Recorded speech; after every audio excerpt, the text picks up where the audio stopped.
Welcome back to the Alibi Club, where every mystery is a case file waiting to be reopened. What if 3 men vanished without a trace, leaving behind no bodies, no signs of struggle, and no explanation that fits neatly into reason? That is exactly what happened on the remote Flannan Isles in the winter of 1900. A lonely lighthouse, perched against the roar of the Atlantic, should have been a beacon of safety. Instead, it became the stage for one of history's most unsettling disappearances. When relief crews arrived, the lighthouse keepers were gone, doors unlocked, lamps dark and silence echoing off the cliffs. This is the chilling story of the men who never returned.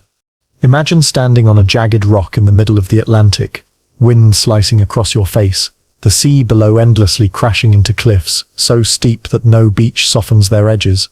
This was Isle Mar, the largest of the Flannan Isles, a cluster of remote islets 20 miles off the coast of Scotland's Outer Hebrides. For centuries the islands were uninhabited, except for grazing sheep and the occasional hermit seeking solitude. They had no fertile land, no fresh water source, and no shelter from storms. Yet in 1899, a year before the mystery began, this unforgiving place was chosen for a vital purpose: the construction of a lighthouse. The Flannan Isles were feared by sailors. The waters around them were treacherous, currents violent, storms sudden, and the sharp rocks waiting like blades beneath the waves. Shipwrecks were not uncommon, and the Northern Lighthouse Board determined that a light was desperately needed to protect passing vessels. Thus, the Isle Mar Lighthouse was built, a 75-foot stone tower, rising defiantly against the sea's fury.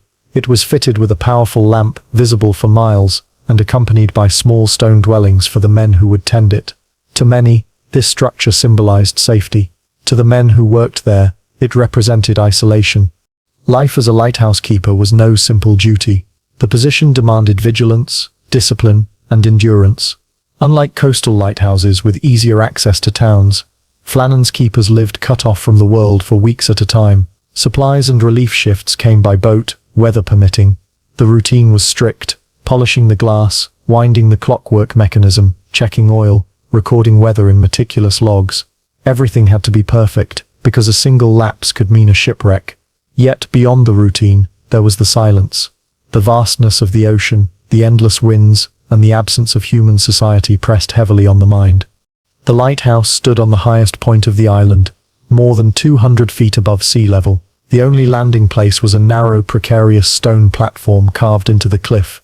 Waves often made it inaccessible for days, sometimes weeks. To fetch water, to secure supplies, to carry oil up the winding paths, all was grueling labor. The men stationed there were by necessity hardy and disciplined. They worked in shifts of 3, while a 4th rotated on shore leave. Even then, the rhythm was demanding, weeks of solitude broken only by brief periods back on the mainland. The environment itself was a character in this story, a relentless, hostile presence. Winter storms battered the island with winds strong enough to uproot stones and hurl seawater over the cliffs like rain. The sea swelled into monstrous waves, some rising over 100 feet. The ground shook with their impact, and the spray could soak the lantern panes high above. In such conditions, stepping outside was dangerous. Yet the keepers were responsible for securing ropes, crates and equipment along the landings. No matter the weather, their duty forced them into confrontation with nature's extremes. But despite the hardships, the lighthouse was a marvel.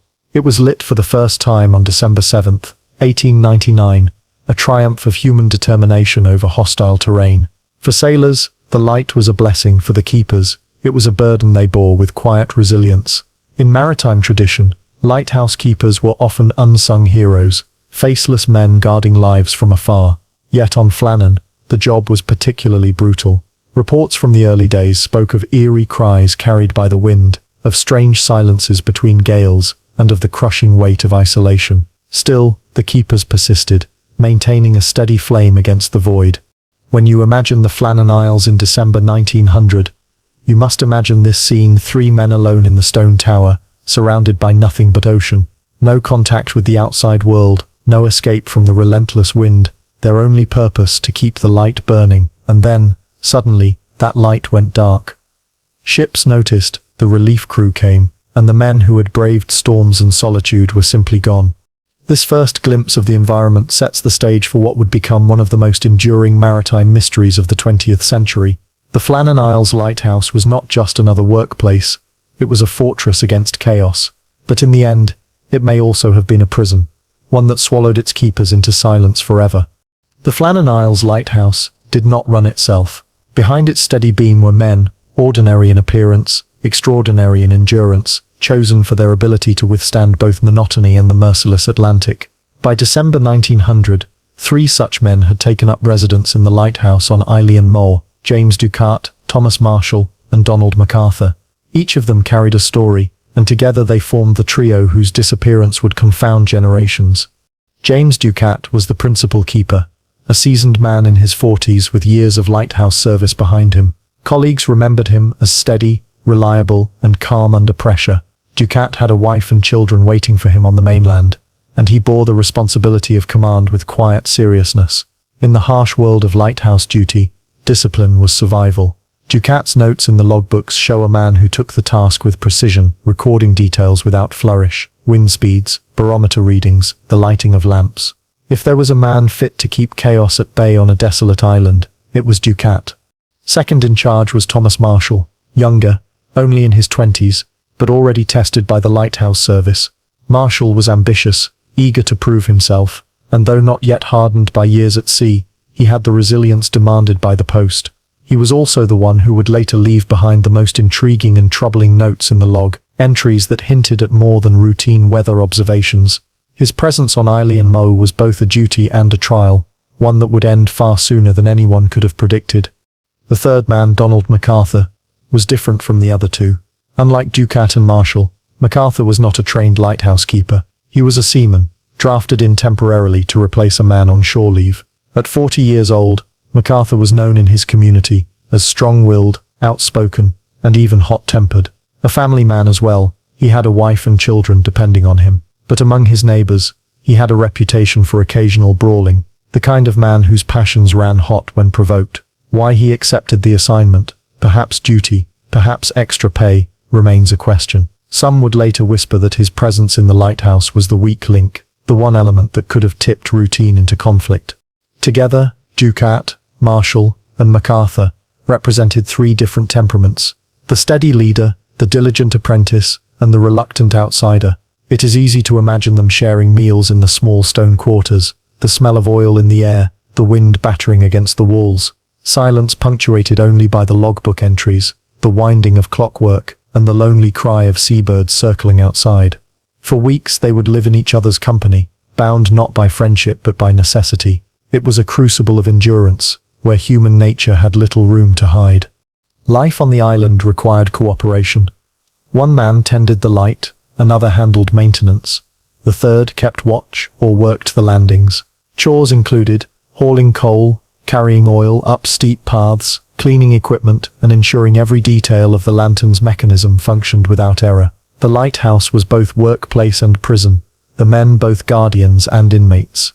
In their isolation, every small irritation magnified, every gesture mattered, a sharp word could fester into resentment, a lapse in duty could spiral into blame. Yet, according to those who knew them, Ducat's steadying influence kept order, Marshall's diligence kept the records thorough, and MacArthur, though a temporary hand, performed his role without obvious complaint. And yet, when the men vanished, speculation quickly turned to their characters. Investigators asked, could MacArthur's temper have erupted? Could Marshall's youth and anxiety have led to mistakes?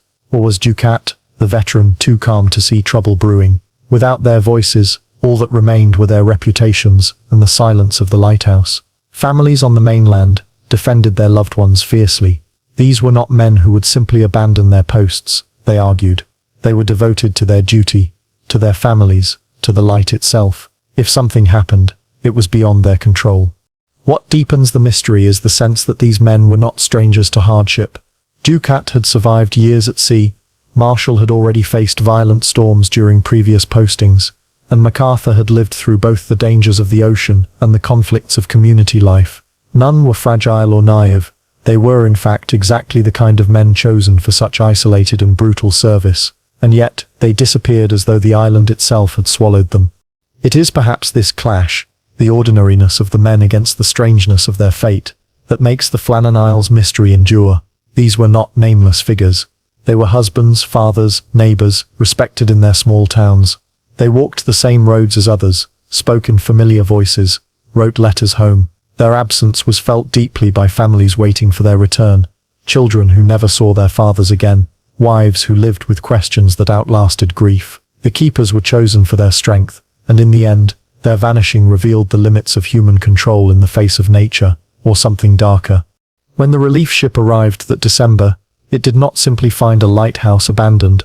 It found the absence of 3 specific men, each with lives, duties, and families, each reduced in an instant to a question mark in the record books. To understand the mystery, one must understand them first, and in understanding them, one realizes how improbable their disappearance truly was. For Ducat, Marshall, and MacArthur were not the kind of men who walked away from their post, and yet, history records that they did not return. The story of the Flannan Isles Mystery becomes eeriest not with the discovery of absence, but with the records of presence, the last written traces of the men before they disappeared. Lighthouse keeping demanded meticulous record keeping. Every day logs were filled with weather updates, lamp maintenance notes, and observations of the seas. These were not private diaries but official documents, meant to maintain continuity for whoever relieved the keepers next.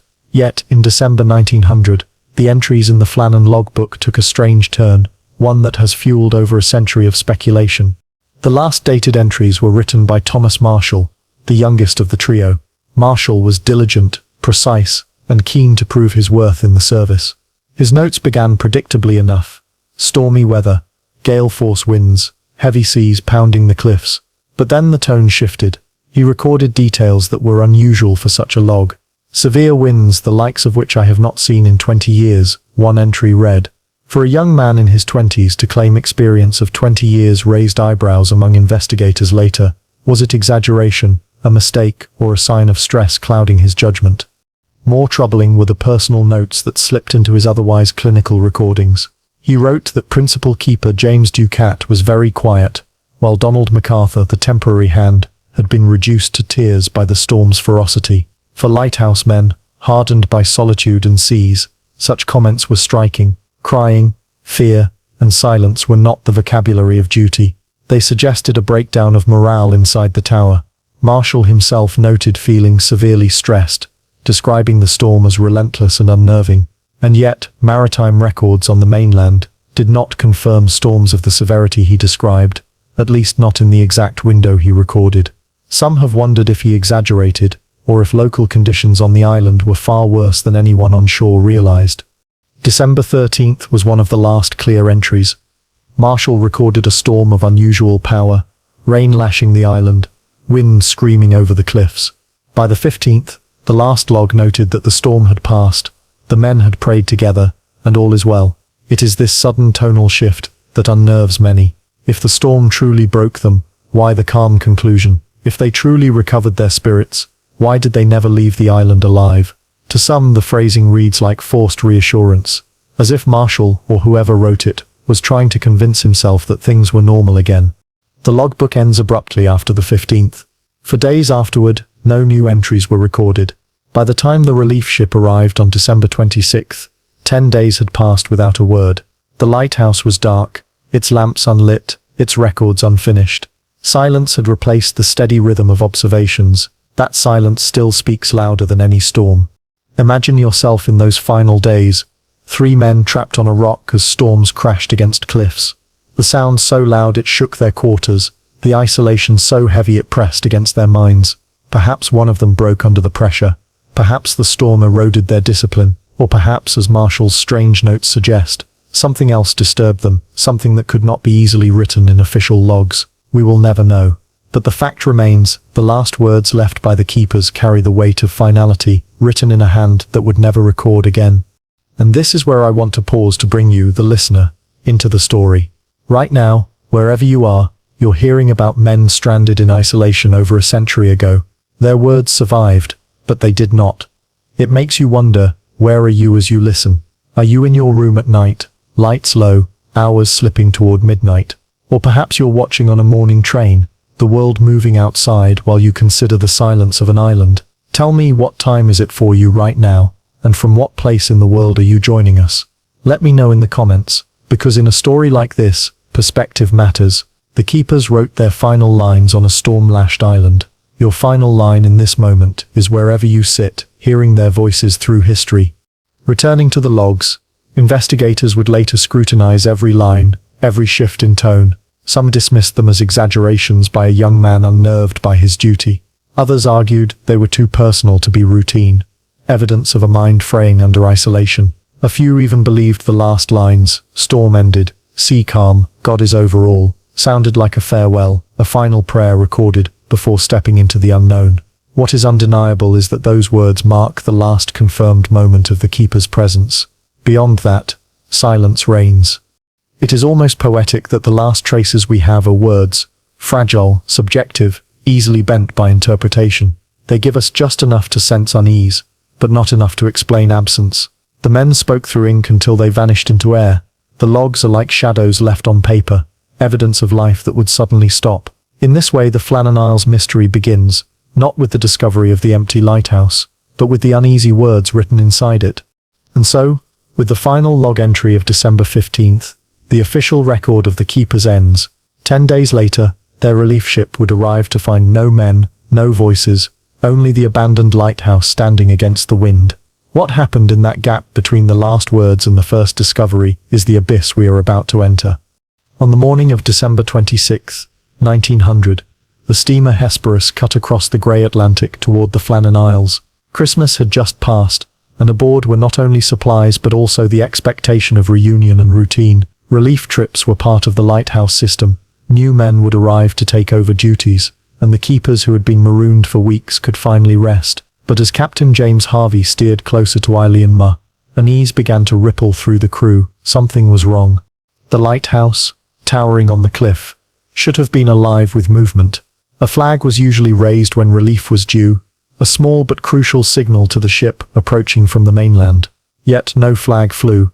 Worse still, the great lamp, visible for miles, was dark. For over a week, ships had passed in those waters, noting the absence of its beam, but attributing it to storms or visibility.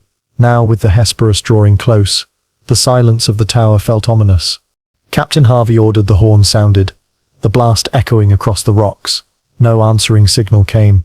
He had served long enough to know that lighthouse keepers were disciplined to a fault. Failing to respond was unheard of. When repeated blasts drew no movement, the captain dispatched Joseph Moore, a relief keeper, along with 2 seamen, to land on the island. The landing itself was treacherous. As always, the west landing was battered by waves, so Moore and his men made for the east. They tied their boat, climbed the slippery stone steps carved into the cliff, and began the long ascent toward the lighthouse. Moore later described a sinking feeling as he approached the compound. The gate to the compound stood closed. The door to the living quarters was shut. There was no sound, no footsteps, no voices, not even the ordinary clatter of tools or creak of doors in the wind. The lighthouse was a stone shell standing against the elements, and it felt deserted. Moore tried the door. It was locked. With his companions waiting uneasily outside, he went around to check the windows, shut tight. Finally, using the spare key, he opened the door and stepped inside. At once, the atmosphere was strange. The fire in the hearth was out, long cold. On the table sat uneaten food, plates in place, as if a meal had been interrupted. In the bedrooms, 2 of the beds had clearly been slept in, but the third remained neatly made. There was no sign of struggle, no overturned furniture, no broken glass. Everything was in order, and yet the most important element of the station, its keepers, was missing. Moore called out, his voice echoing through the stone rooms. No reply.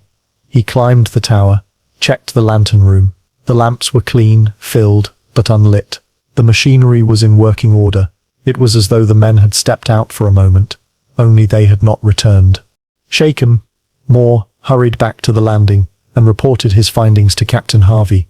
The captain, equally disturbed, ordered more men ashore to conduct a thorough search. They scoured the compound, the cliffs, the landings, the storerooms. At the west landing, they noticed evidence of recent storm damage, ropes torn loose, a supply crate shattered, iron railings bent under the force of waves, but no trace of the men themselves. Not a body, not a scrap of clothing, not a single footprint in the snow and rain-washed earth.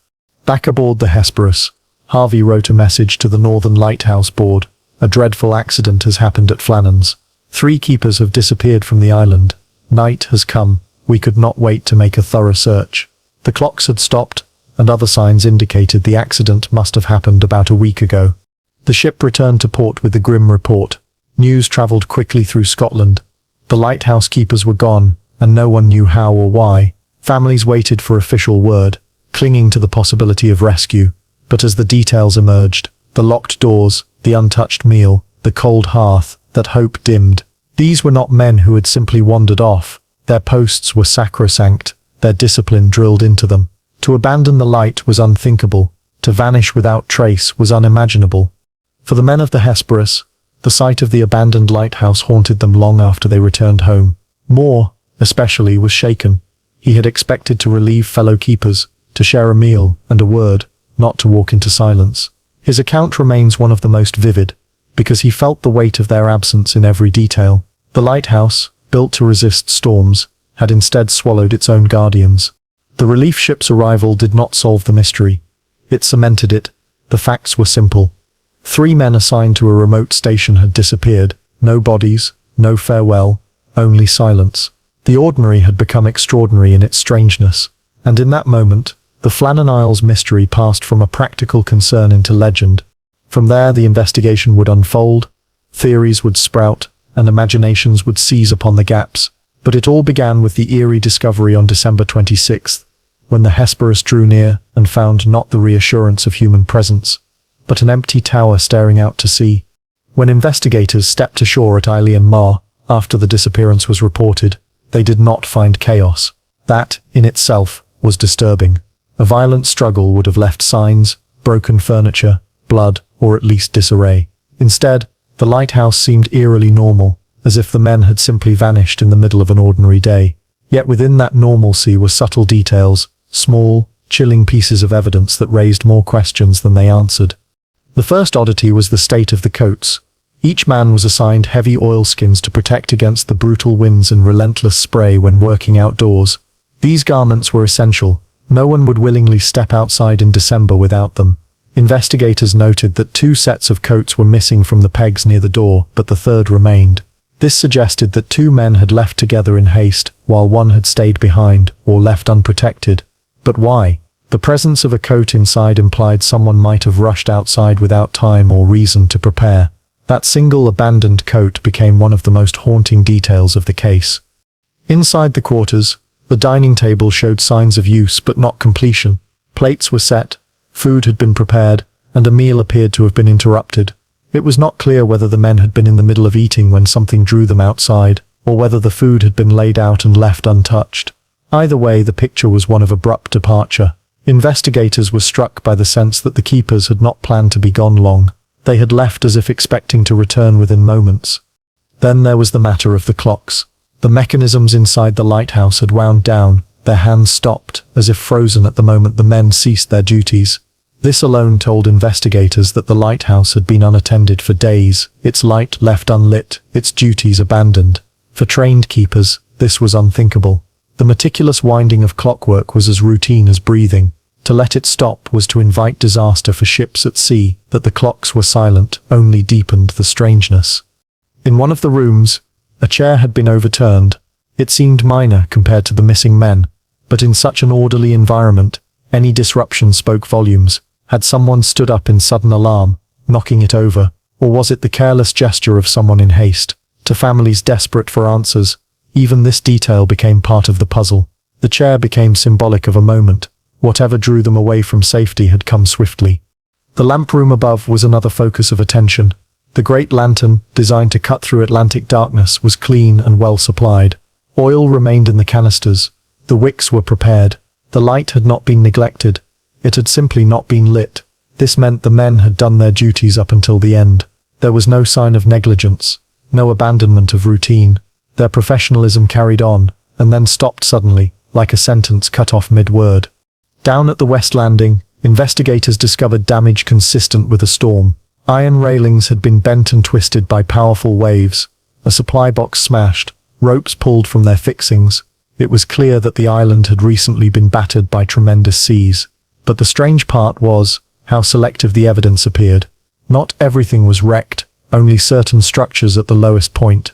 Some theorized that one or more men had gone down to secure equipment during the storm. Perhaps a wave had struck, dragging them into the ocean. But this theory faltered when examined closely. Why would all three men be there? Why would the principal keeper, Ducat, leave the tower unmanned? Regulations demanded at least one man remain at the light at all times. Another small but puzzling detail was the logbook itself. The entries stopped abruptly after December 15th. 10 days later, when the relief crew arrived, there had been no further record. In lighthouse culture, failing to log was as severe a breach as failing to light the lamp. It was the keeper's voice, their trace through time. The silence in the book spoke louder than any words could. Taken together, the evidence painted a picture that was both ordinary and impossible. Coats missing, but one left. A chair overturned. Food left uneaten. Clocks stopped. A lantern prepared but dark. Damage to the west landing, but not catastrophic. It was the combination that disturbed investigators most. Each piece in isolation could be explained. Together they formed a portrait of men interrupted, snatched from routine by something sudden and final. Families of the keepers clung to these details, hoping they might hold the key. Some believed the men had been swept into the sea, their bodies carried away. Others whispered of arguments, perhaps violence, explaining the abandoned coat and the overturned chair. Still others leaned on folklore, seeing in the eerie normalcy a sign of forces beyond human understanding. But perhaps the most chilling part of the evidence is not what was found, but what was not. No blood, no torn clothing, no written farewell, no signal of distress. The lighthouse was a stage without actors, its props arranged, but its story unfinished. That absence has become the enduring heart of the mystery.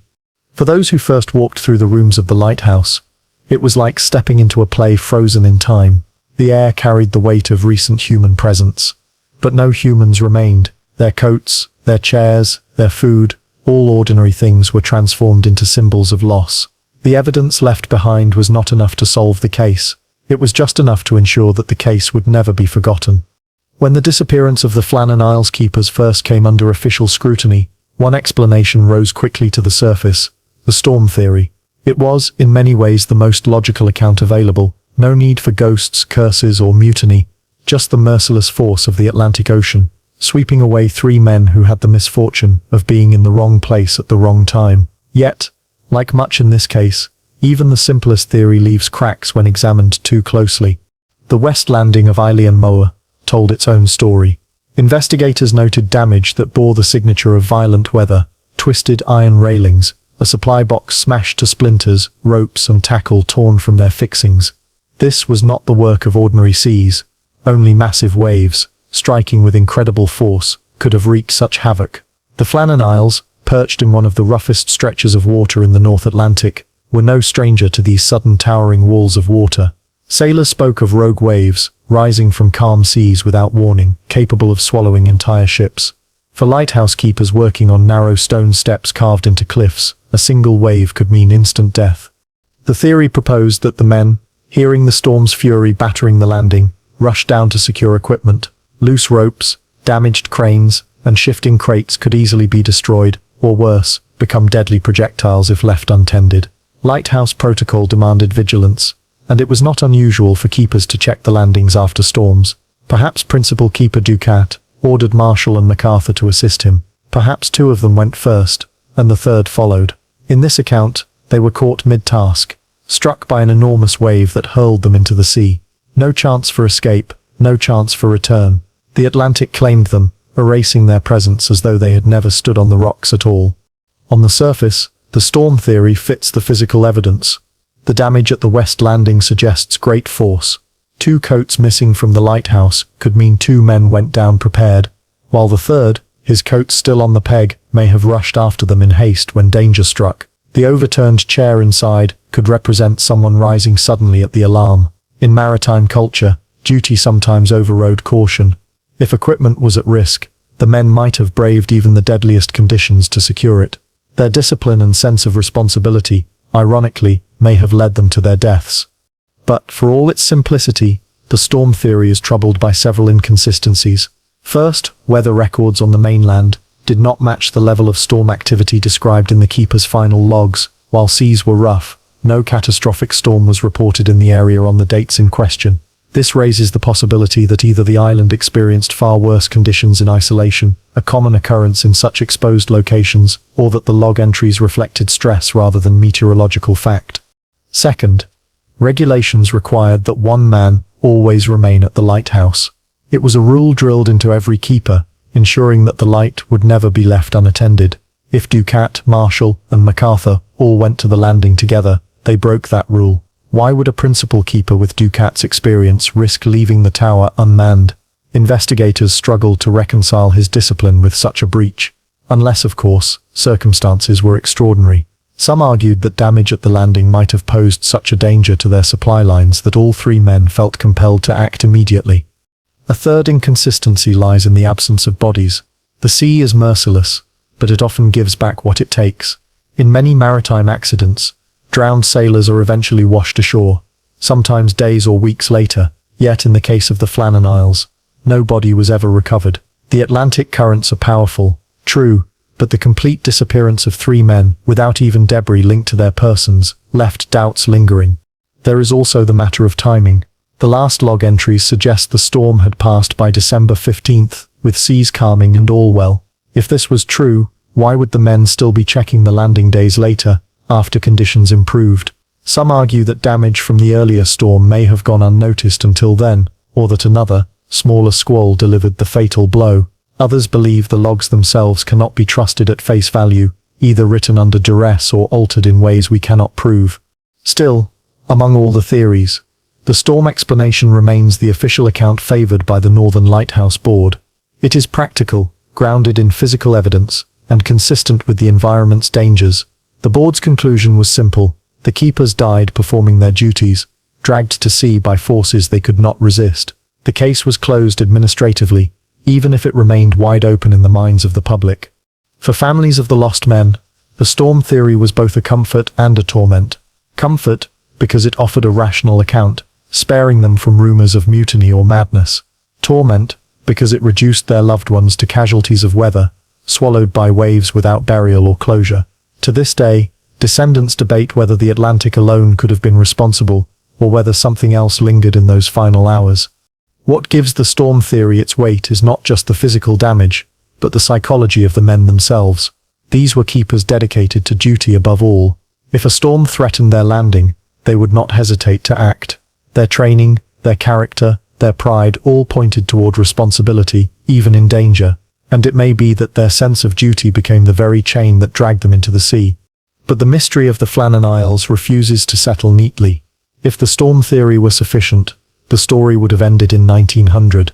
Instead, it grew because the details resist closure. Rogue waves, unbroken rules, missing bodies, the puzzle persists. In the end, the storm theory may explain what happened. It does not explain why it happened in such a way that left only silence behind. When the storm theory left gaps, investigators and storytellers alike turned to another possibility, that the danger came not from outside, but from within. Isolation has a way of testing the human mind, stretching it until cracks appear. On the Flannan Isles, three men were confined together for weeks on end, battered by weather, surrounded by silence, and cut off from all human contact beyond their small circle. In such a crucible, discipline might hold, or it might shatter. The psychological breakdown theory suggests that something happened among the men themselves. Perhaps an argument spiraled into violence. Perhaps fear and stress eroded judgment. Or perhaps one man succumbed to the crushing pressure of duty and dragged the others into disaster. To understand why this theory endures, one must consider the environment they lived in. Life on Eilean Mor was relentless. The roar of the ocean never stopped. The wind rattled shutters day and night. The rooms were small, the routine repetitive, and the weight of responsibility constant. For weeks at a time, there was no relief, no distraction beyond the light itself. In such conditions, even minor irritations could swell into obsessions. The wrong word, a lapse in chores, a difference in temperament. Small things could become insurmountable. Lighthouse culture was steeped in discipline, precisely because men in isolation had to suppress such tensions. But suppression is not the same as resolution. Among the three keepers, Donald MacArthur was often singled out in later retellings. He was not a trained lighthouse man, but a temporary replacement. On shore he had a reputation for being strong-willed, even hot-tempered, prone to fighting when provoked. Though he was also a devoted husband and father, his temper became a convenient hook for speculation. Some imagined MacArthur clashing with Ducat or Marshall in the claustrophobic quarters, an argument boiling over into something more. If violence erupted, it could explain the overturned chair, the missing coats, the sense of sudden departure, but the absence of blood, or signs of struggle, weakens this narrative. Unless, of course, the violence occurred not inside, but outside, on the cliff edges, where one wrong step could end a life. Others point to the log entries that mentioned fear and tears. Marshall noted that Ducat was unusually quiet, and that MacArthur had been reduced to crying during the storm. For men trained to endure, such admissions suggest extreme strain. Was MacArthur unraveling emotionally? Was Ducat suppressing his own dread? Was Marshall himself projecting his anxiety into the log? Together, the notes sketch a picture of men under enormous psychological weight. When people are pushed to their limits, rationality slips, and on a place as dangerous as Eilean Mar, irrational decisions could be fatal. Consider the possibility that one man, say MacArthur, suffered a breakdown during or after the storm. He might have rushed outside in panic, coatless, perhaps claiming he saw something, or needed to act. Ducat and Marshall, unwilling to abandon him, may have followed. In this version, loyalty and responsibility drew them all into danger, rather than waves or storms alone. Another scenario imagines anger, not fear, a confrontation escalating on the landing. One man shoved, another pulled in after him, until all three were lost. The Atlantic would swallow the evidence, leaving behind only silence. The psychological theory is attractive, because it humanizes the mystery. It doesn't require supernatural forces, or improbable rogue waves. It relies only on human nature, our tendency to fracture under pressure, our vulnerability to stress, our capacity for mistakes. It's a reminder that even disciplined men are not immune to the darker corners of the mind. And yet, like all theories, it leaves holes. There were no marks of violence inside, no weapons displaced, no signs of blood or broken bone. Families of the keepers pushed back fiercely against suggestions of madness or mutiny, defending their husbands and fathers as men of duty and honor. To them, this explanation was not only speculative but insulting. Still, historians note that lighthouses have long carried reputations as places where the mind falters. Records exist of keepers suffering breakdowns, of men resigning under strain, of fights breaking out in remote postings. The isolation was not romantic, it was suffocating. Long nights, violent seas, and the weight of human lives depending on the flame created an invisible burden. For some, that burden grew too heavy. It is important, though, to recognize that the psychological theory does not require madness or murder. It may have been something subtler, a lapse in judgment caused by exhaustion, an overreaction to storm damage, a choice made in panic rather than logic. The mind under stress can turn the ordinary into crisis. A loose rope might seem like imminent danger. A sound outside could be perceived as urgent threat. In such a state, even seasoned men could break their own rules, leaving the tower unguarded. The psychological breakdown theory, like the storm theory, is impossible to prove, but it lingers because it makes sense in a way that feels unsettlingly plausible. Waves and storms are faceless. The idea that men themselves might have been their own undoing feels far closer to home. It shifts the story from one of natural disaster to one of human fragility. In the end, perhaps the truth lies somewhere between storm and psyche. A storm damaged the landing. The men already strained responded in panic or anger, and in the chaos they were taken. That combination, nature's fury and human weakness, may explain why the mystery has never settled. The evidence supports both, but proves neither. And so the theory of psychological breakdown remains one of the most haunting. Because, if it is true, then the Flannan Isles Mystery is not just about men swallowed by the sea. It is about the limits of endurance, the shadows of the mind, and how, when pushed too far, even the strongest among us may step into silence and never return. When reason fails, folklore rushes to fill the void, and in the windswept Outer Hebrides, where the ocean rules and stories are currency, the disappearance of 3 lighthouse keepers was never going to remain only an administrative puzzle. To the locals, the Flannan Isles were already a place of whispers and warnings long before the lighthouse was built. With the mystery of 1900, those whispers became a chorus. The Flannan Isles, sometimes called the Seven Hunters, had long been shrouded in superstition. Fishermen avoided them, unless necessity forced their hand. Shepherds, who grazed sheep there, would hurry back before nightfall. muttering about strange presences that lingered in the cliffs. The islands were associated with Saint Flannan, a 7th century Irish monk, whose hermitage there was remembered as austere and haunted by visions. Some claimed the very rocks were cursed, unfit for permanent habitation. So when 3 men vanished into the sea air, the locals did not shrug and say, "Storm." They said, "Spirits." One of the earliest supernatural explanations pointed to the idea of sea spirits, or kelpies, creatures of Gaelic lore said to lure men into the water.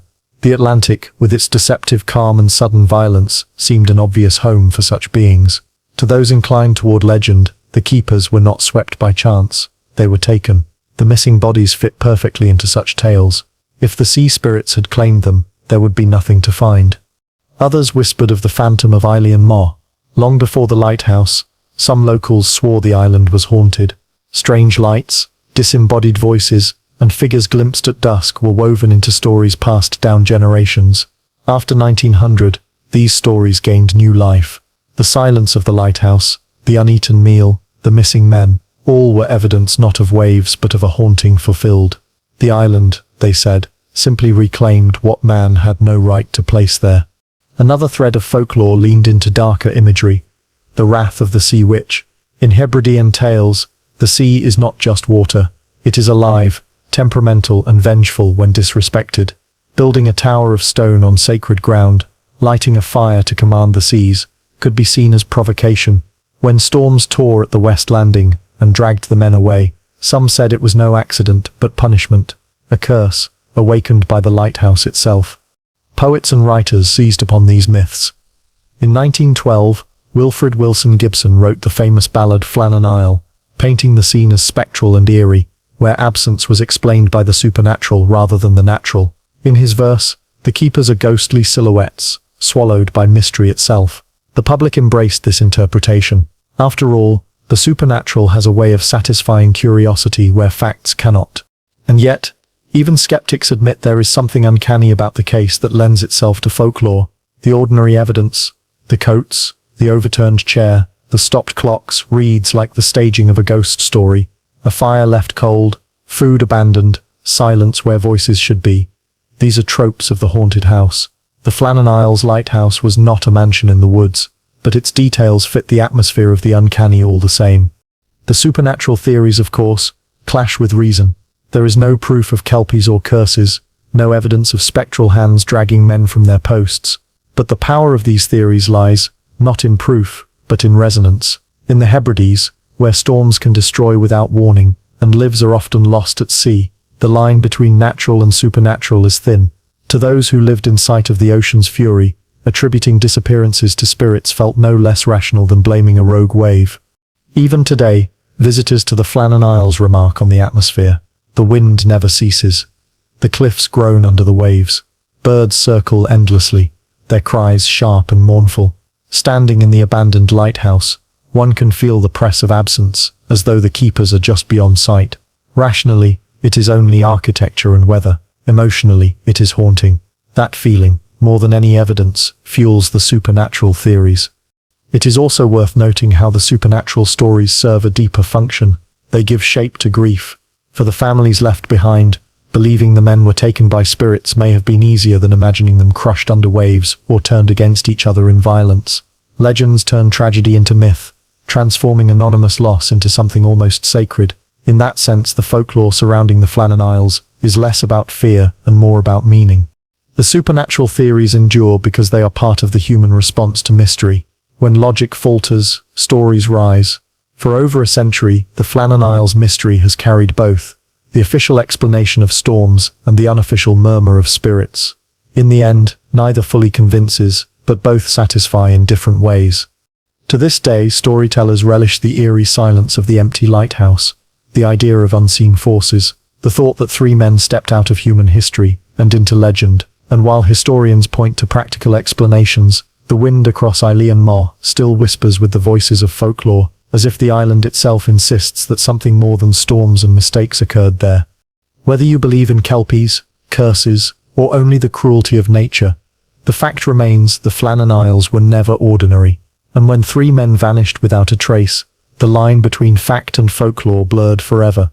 As decades passed, The story of the Flannan Isles Lighthouse keepers slipped from immediate tragedy into enduring legend.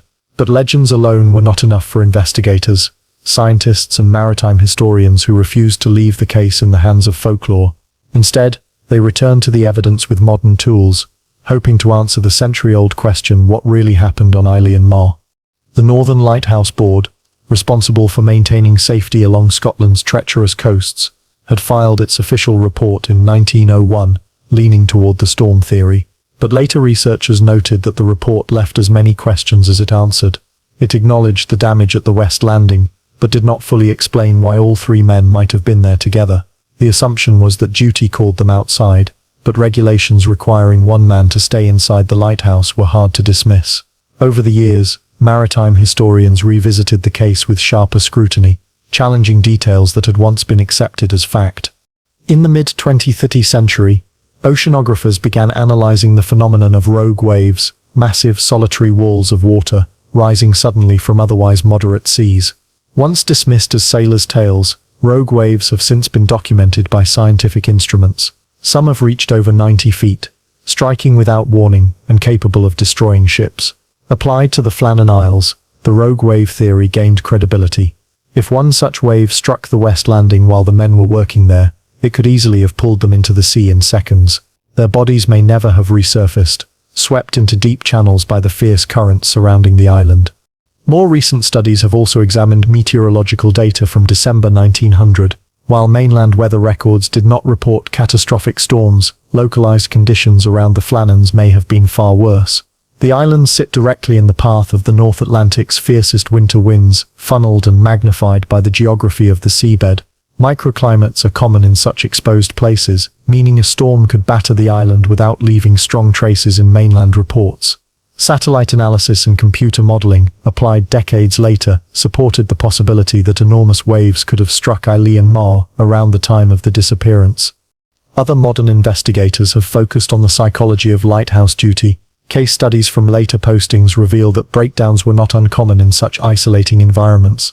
Some keepers resigned after a single stint, citing the oppressive silence and constant storms. In one case, two men in a different lighthouse were nearly driven to violence after weeks of confinement, each convinced the other was slacking.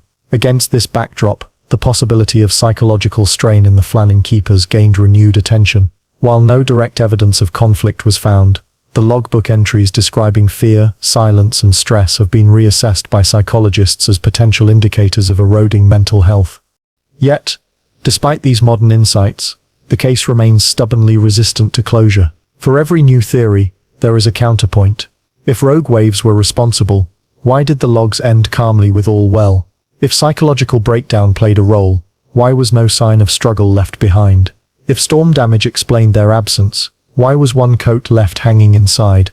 Each piece of evidence fits one puzzle while resisting another. The 1970s saw renewed public interest when writers and paranormal enthusiasts highlighted the more uncanny elements of the case.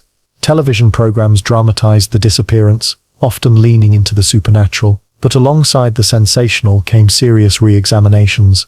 Lighthouse engineers revisited the site, noting how precarious the West Landing truly was. They argued that even experienced keepers might have underestimated the danger, especially if multiple men attempted to secure equipment at once.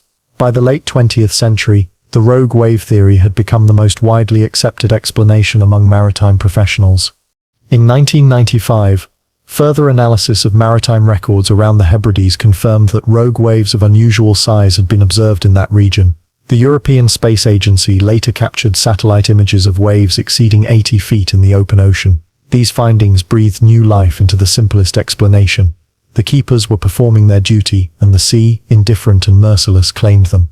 Still, the mystery endures not because there is no plausible explanation, but because no single explanation ties everything neatly together. Modern science can account for rogue waves, stress, and storm damage, but it cannot account for the silence that followed, the missing bodies, the untouched food, the empty rooms. The gap between evidence and certainty remains wide enough for doubt, and where doubt lingers, mystery thrives. For the families of the men, modern investigations offered little solace. Generations later, descendants still speak of the case with unease. Some prefer the storm theory, accepting their forebears were victims of duty and nature.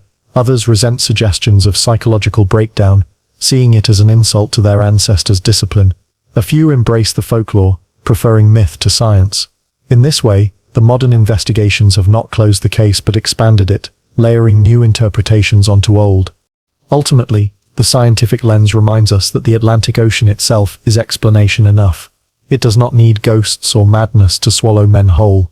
And yet, the refusal of the case to resolve fully even under modern scrutiny is precisely why it continues to capture imagination. Facts alone cannot quiet the eerie feeling of an empty lighthouse, its lamp unlit, its rooms silent. The Flannan Isles Mystery is not unsolvable in the sense of lacking possible answers. It is unsolvable because each answer leaves something unaccounted for, and in that space between explanation and unease, the legend continues to live. The mystery of the Flannan Isles might have faded into a footnote of maritime history, remembered only by lighthouse keepers and coastal families. Instead, it became legend. The disappearance of James Ducat, Thomas Marshall, and Donald MacArthur has survived not just because it was unexplained, but because it left behind an atmosphere, a sense of eerie incompleteness that captured imaginations far beyond the Hebrides. Over a century later, their story continues to ripple across culture, from poetry to film, from folklore to popular music. One of the earliest cultural echoes came in 1912, when poet Wilfred Wilson Gibson published Flannan Isle. His verses painted the lighthouse as a ghostly place, its empty rooms a stage for the supernatural. The poem leaned heavily into atmosphere rather than explanation, and that tone stuck. Readers were less interested in storm damage or wave height than in the idea of three men stepping out of the world without a trace. Gibson's poem ensured the Flannan Isles Mystery would not be forgotten. It transformed the factual into the mythical. From there, the story found its way into songs and ballads. Folk musicians retold the tale, often with embellishments of curses and phantoms. In later decades, even rock bands drew inspiration. The band Genesis included the poem Flannan Isle in live performances, and British singer-songwriter Mike Harding wrote a haunting ballad titled The Lighthouse Keeper. Each retelling emphasized mood over detail, drawing audiences into the same unsettling silence that Joseph Moore felt when he first unlocked the empty lighthouse. In literature, the case became a touchstone for mystery writers. Authors used it as a reference point for the uncanny, a true story that needed no exaggeration to unsettle. The missing keepers appeared in detective fiction, ghost stories, and speculative essays. Historians, too, returned to the case repeatedly, not always to explain it, but to marvel at how little explanation mattered compared to the aura it left behind. The mystery also seeped into film and television. Documentaries have retraced the story with a blend of fact and dramatization, often lingering on the wind-battered cliffs and the lonely tower. In 2018, the feature film The Vanishing, also titled Keepers, reimagined the disappearance as a psychological thriller, suggesting greed, paranoia, and violence. Though fictionalized, it underscored the public's enduring fascination. Audiences didn't demand historical accuracy. They wanted to feel the atmosphere of isolation, duty, and disappearance. Why does the Flannan Isles Mystery endure when other maritime tragedies have not? Part of the answer lies in the details. The coats left behind, the food uneaten, the clock stopped, all are domestic clues, small enough for anyone to understand. Unlike disasters measured in tonnage or nautical miles, this was a story told through everyday objects. It was intimate. People could imagine themselves in that lighthouse, eating at that table, pulling on those coats, or forgetting to, in haste. That intimacy made the story portable, adaptable to poetry, song, and film. Another reason is that the mystery resists closure. Theories exist.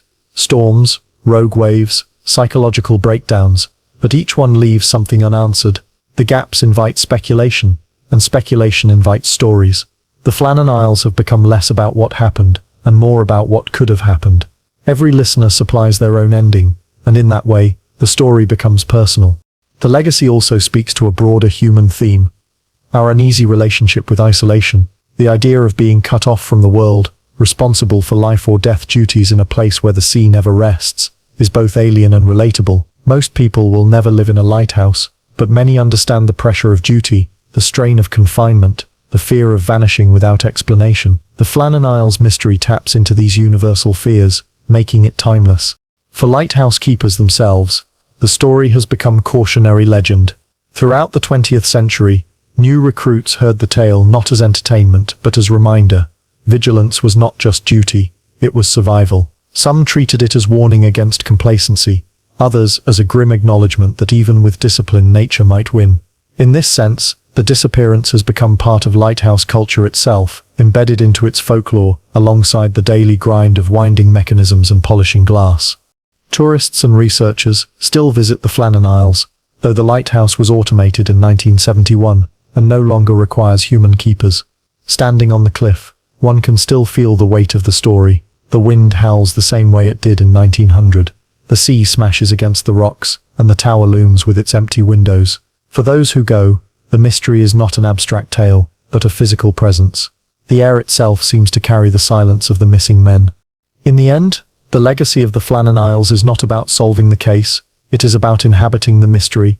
Storms, rogue waves, or psychological strain may have taken Ducat, Marshall, and MacArthur, but their absence has given birth to something larger than explanation. They have become symbols of the unknown, reminders that not everything in our world can be tied neatly with answers. More than a century later, the Flannan Isles Lighthouse still stands, its automated light cutting through the dark, but no beam can pierce the silence left behind by three men who vanished into history. Their legacy lives not in certainty, but in the haunting space between fact and imagination. And perhaps that is why the story endures, because sometimes the greatest mysteries are not those we solve, but those we carry with us, unsolved, into the dark.